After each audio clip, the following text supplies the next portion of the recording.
हुज़ूर आका इस्लाम का ज़िक्र खैर हर दौर में होता रहा।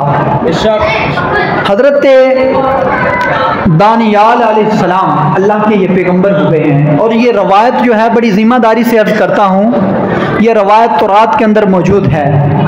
तौरात का अभी जो उन्होंने नया नाम रखा है यहूद व नसारा ने, अहदनामा कदीम और अहदनामा जदीद, दोनों के अंदर ये रवायत मौजूद है कि बुख्त नसर बाबली एक बादशाह हुआ है, काफिर बादशाह, जिसने पूरी दुनिया के ऊपर हुकूमत की है। ये बुख्त नसर बाबली, इसने एक ख्वाब देखा, इसका दौरे हुकूमत था, तो इसने अपनी हुकूमत के दूसरे साल में एक ख्वाब देखा। बड़ा अजीबो गरीब ख्वाब देखकर ये बेचैन हो गया, इसके दिल का सुकून जाता रहा, आंखों की नींद उड़ गई। इसने कहा नजूमियों को बुलाओ, जादूगरों को बुलाओ, ख्वाबों की ताबीर बताने वालों को बुलाओ, मुझे बताएं कि मैंने एक बड़ा अजीबो गरीब ख्वाब देखा है जिस वजह से मैं बड़ा परेशान हूँ। जब कोई भी जादूगर, कोई भी नजूमी इसके ख्वाब की ताबीर ना बता सका, तो हज़रत दानियाल अलैहिस्सलाम को बुलाया गया। अल्लाह के पाक पैगंबर हज़रत दानियाल अलैहिस्सलाम जब आए तो दानियाल अलैहिस्सलाम ने फरमाया कि ए बादशाह, ए बुख्त नसर, तूने ये ख्वाब देखा है। अल्लाह के नबी थे, उसका ख्वाब भी खुद बयान कर दिया और उसके ख्वाब की ताबीर भी बयान फरमा दी। अब ये बात तौरात के अंदर मौजूद है। फरमाया ए बुख्त नसर, तूने ख्वाब देखा है कि ख्वाब में तूने एक मूर्ति देखी है, एक बहुत बड़ा बुत तूने देखा है जिसका सर ऊपर सोने का था, जिसके ये बाजू दोने और ये सीना चांदी का बना हुआ था। और फरमाया तूने देखा कि उसका पेट और उसकी रानें जो हैं वो पीतल की बनी हुई थी, और उसके नीचे टांगे और उसके पांव जो हैं वो लोहे के बने हुए थे। फिर तूने अचानक देखा कि एक छोटा सा पत्थर आके उस मूर्ति को लगा और उस पत्थर ने उस मूर्ति को टुकड़े टुकड़े कर दिया, उस मूर्ति को पाश पाश कर दिया।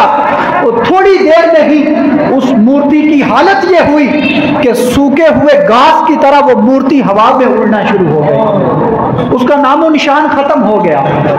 और वो छोटा सा पत्थर देखते देखते वो पत्थर जो है इतना बड़ा हुआ कि उस पत्थर का एक बहुत बड़ा पहाड़ बन गया।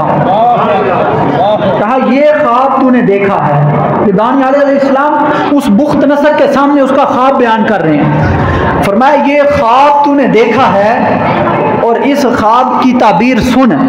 फरमाया इसकी हतमी ताबीर और यकीनी ताबीर तुम्हें ये बताता हूँ। फरमाया जो तूने देखा है कि उसका सर सोने का था, इससे मुराद तेरी बादशाहत है। जो उसके बाजू और उसका सीना चांदी का था, इससे मुराद तेरे बेटे की बादशाहत है, वो निस्बतन तुझसे कमजोर होगी। और कहा जो तूने पेट और राने पीतल की देखी, इससे मुराद कैसरो किसरा की बादशाहतें हैं। और जो टांगे तूने लोहे की देखी, ये छोटी मोटी जितनी भी बादशाहतें होंगी पूरी दुनिया के ऊपर, ये ख्वाब तूने देखा है, ये सारी दुनिया की बादशाहतें हैं। फरमाया जो तूने देखा कि एक छोटा सा पत्थर लगा, उसने उस मूर्ति को पाश पाश कर दिया। फरमाया इससे मुराद ये है कि अरब के शहर मक्कातुल मुकर्रमा में एक आखिर ज़मा पैगंबर आएगा। फरमाया वो नबी जब इस दुनिया में जलवागर होगा, वो उस महबूब की बादशाहत के परचम हर तरफ लहराएंगे। वो तेरी बादशाहत का भी तख्ता उल्टेगा, वो तेरे बेटे की बादशाहत का भी तख्ता उल्टेगा। कैसरो किसरा की बादशाहतों को भी नेस्तो नबूद करके, जहां हर तरफ बुतों की पूजा होती थी, फिर वहां हर तरफ ला इलाहा इल्लल्लाह मुहम्मद रसूलुल्लाह की सदाएं आएंगी।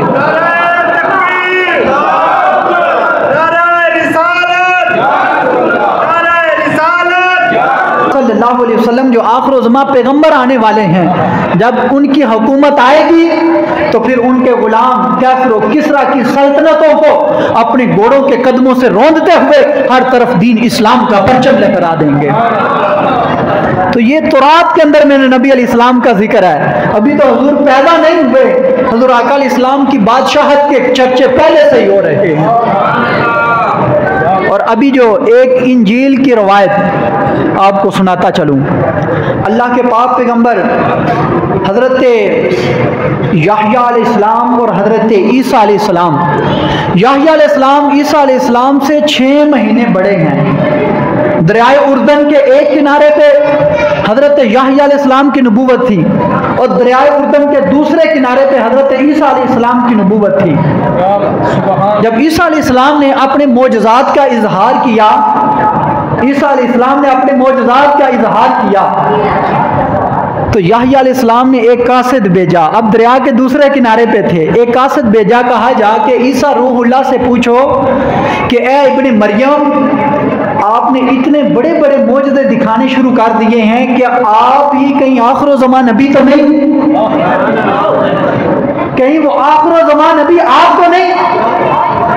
ईसा अलैहिस्सलाम ने आगे से जवाब दिया, फरमाया जाके याहया अलैहिस्सलाम को मेरा पैगाम दो कि आखिर ज़मान पैगंबर जो है वो तो बड़ी शान वाला है। आखिर ज़मान पैगंबर के जूते उठाने की सआदत अगर इब्ने मरियम के मुकद्दर में आ जाए तो बड़े मुकद्दर वाली बात है।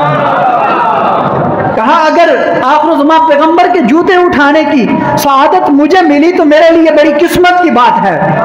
वो कासिद जब जाके उसने पैगाम दिया याहया अलैहिस्सलाम को, तो याहया अलैहिस्सलाम ने कहा कि ए पाक पैगंबर, ए ईसा रूहुल्लाह, आप जो मुर्दों को जिंदा करते हैं, आप जो मट्टी के परिंदे बनाते हवा में उड़ाते हैं, इतने बड़े बड़े मोजज़ात, लोग कहीं आपको ही आखिर ज़मान पैगंबर ने कहना शुरू कर दें।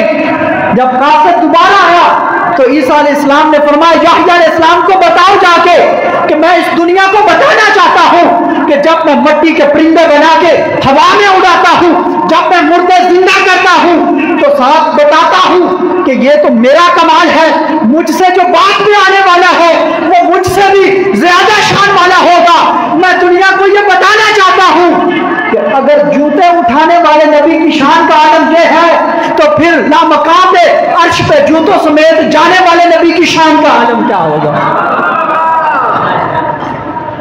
यही वजह थी कि ईसा अलैहिस्सलाम ने जब खिताब किया, फरमाया ओ बनी इसराइल के गाफिलो उठो, फरमाया गाफिलो उठो, तुम्हें पता नहीं ये रात जो आई है, फरमाया इस रात में हर बंदा 100 मरतबा अल्लाह की बारगाह में सजदा शुक्र अदा करे। हवारी अर्ज करते हैं अल्लाह के पाक पैगंबर, ईसा ये रात कैसी रात है, आज तक पहले तो कभी नहीं जगाया। फरमाया मुकद्दर वाले हो, तुम्हें ये रात अपनी जिंदगी में मिली। फरमाया ये वो रात है जिस रात को आमिना के लाल का इस दुनिया में ज़हूर होगा। ये ईसा अलैहिस्सलाम अपने दौर में अपने लोगों को बता रहे थे। तो मैं ये पूछता हूँ, जब ईसा अलैहिस्सलाम अभी दुनिया पे नहीं आए तो अभी हुज़ूर आका इस्लाम की विलादत बासादत अभी इस दुनिया में नहीं हुई, तो ईसा अलैहिस्सलाम पहले से बता रहे हैं कि 12 रबीउल अव्वल शरीफ की रात बड़ी जो है बरकतों वाली रात है। अभी तो मेरे नबी का ज़हूर नहीं हुआ, तो उस वक़्त ये रात इतनी शान वाली है। तो जब मेरे नबी का ज़हूर हो गया तो उस वक़्त 12 रबीउल अव्वल शरीफ को रब ताला ने कितना मकाम अता फरमाया। अभी बातें करने के लिए बड़ी हैं, लेकिन रब्बे ज़ुल जलाल की बारगाह में दुआ है